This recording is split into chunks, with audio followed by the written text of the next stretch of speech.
Here we have the ducklings. We have new ducklings this year. We've hatched 4 eggs. There's Dorcas is the dark one, the bigger dark one. He is 2 weeks old. Yesterday, right? And then the other big one is Goobert, or Gooby-Doo, or whatever you want to call her. And she was born the day after Dorcas.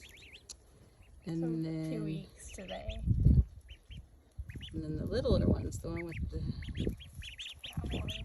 that one with more yellow is Wilmer. And Wilmer is was a week old on Sunday. And then the black one is Shellman, and he was born the day after Wilmer. It's hard to keep track of all their names. We're not sure exactly whose babies they are, except we know the dad's either Pingu or Charles.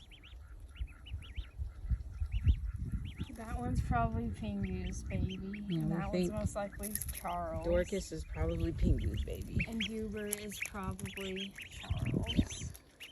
But we'll see how they grow up.